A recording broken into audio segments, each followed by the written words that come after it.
Congress party చేసేది చిత్తశుద్ధి లేని శివపూజ లాంటిది. వాళ్ళకైతే చిత్తశుద్ధి లేదు, రాదు. రేవంత్ రెడ్డి గారి నాయకత్వంలో మాత్రం బీసీలకు న్యాయం ఎన్నటికీ జరగదు. ఇది వాస్తవం. ఎవరు అవునన్నా కాదన్నా మీకు కూడా తెలుసు, మాకు కూడా తెలుసు. సరే, మీరు కెమెరాల ముంగట చెప్పలేకపోవచ్చు, మేము చెప్పగలుగుతాం, మేము చెప్తాం.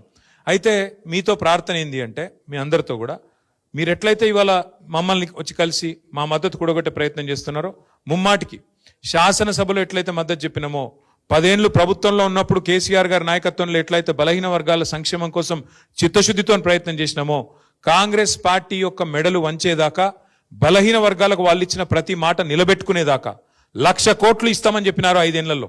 2 ఏళ్ళు అయిపోయింది, 12,000 కోట్లు దాటలేదు. ఆ 12,000లో కూడా ఖర్చు చూస్తే మీరు లెక్క తీయండి దయచేసి, పెద్దలు ఉన్నారు, నాకు తెలిసి 8,000 కోట్లు కూడా దాటలేదు. 8,000 కోట్లు ఇప్పటికీ కూడా ఫీజు రీయింబర్స్మెంట్ బకాయిలు ఉన్నాయి. బలహీన వర్గాలకే సింహభాగం అందులో వస్తాయి.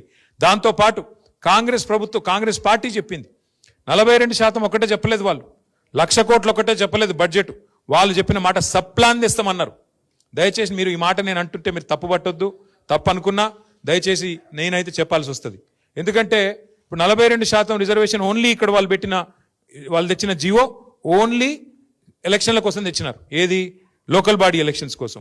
విద్యలో ఎక్కడ పోయింది మరి? ఉపాధిలో ఎక్కడ పోయింది? 42% కాంట్రాక్ట్లలో ఇస్తామన్నది ఎక్కడ పోయింది? దాని గురించి ఎందుకు మాట్లాడతలేం మనం? ఇప్పుడు 4 సర్పంచ్లు అయితేనో 4